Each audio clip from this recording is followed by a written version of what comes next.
नमस्कार दोस्तों, मेरे रियल टेल्स यूट्यूब चैनल पर आप सभी का हार्दिक स्वागत है। अगर जब आज की मेरी कथा गणेश जी की आप सभी को पसंद आए तो चैनल को सब्सक्राइब, लाइक और कमेंट जरूर करना।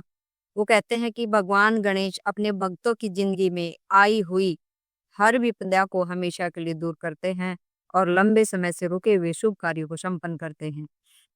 किसी भी पूजा में सबसे पहले गणेश जी की आरती की जाती है और गणेश की आरती या कथा के बिना कोई भी पूजा पूरी नहीं होती।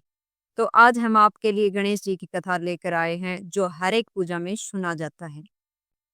एक बार एक गांव में एक विधवा अपनी मंदबुद्धि बहू के साथ रहती थी। बहू का स्वभाव ऐसा था कि सुबह उठते ही वह सबसे पहले खाना खा लेती थी और फिर बाकी काम करती थी।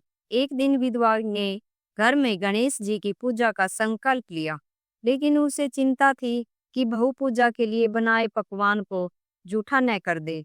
उसने चालाकी से बहू को पानी लाने भेजा और उसके हाथ में छेद वाला मटका थमा दिया। बहू भी कम चतुर नहीं थी।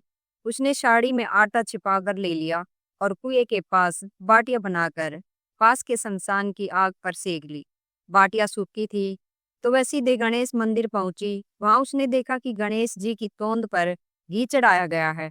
बहू ने वह घी अपनी बाटी पर लगाया, गणेश जी को भोग अर्पित किया और प्रसाद स्वरूप खा कर घर लौट आई। लेकिन बहू की इस हरकत से गणेश जी नाराज हो गए। उन्होंने अपनी नाक पर उंगली चढ़ा ली और किसी के मनाने पर भी मानने को तैयार नहीं हुए। गांव में हाहाकार मच गया। राजा ने ऐलान किया कि जो भी गणेश जी की उंगली हटवाएगा उसे 5 गांव इनाम में दे दिए जाएंगे। बड़े बड़े पंडित, ज्योतिष और विद्वान प्रयास करते रहे पर कोई सफल नहीं हुआ। तब बहू ने सबके सामने कहा कि वह गणेश जी को मना सकती है, मगर शर्त यह है कि उसके घर से मंदिर तक पर्दा लगाया जाए। लोग हंस पड़े पर हार कर उसकी बात मान ली।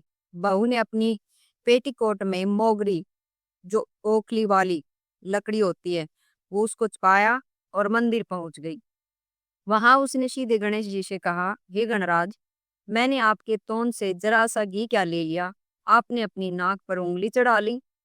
अब हटाइए वरना ऐसी मोगरी मारूंगी कि टुकड़े टुकड़े हो जाएंगे। बहू की यह निर्भीक बात सुनकर गणेश जी सहम गए। उन्हें लगा यह सचमुच पागल है, कहीं सच में वार न कर दे। घबरा कर उन्हें तुरंत अपनी नाक से उंगली हटा ली। जैसे ही वह चमत्कार हुआ, पूरा गांव खुशियों से गूंज उठा।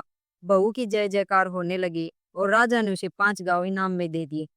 तो इससे हमें यही शिक्षा मिलती है कि भी गणेश जी अपने भक्तों की मनोकामना पूरी करने के लिए स्वयं भी झुक जाते हैं।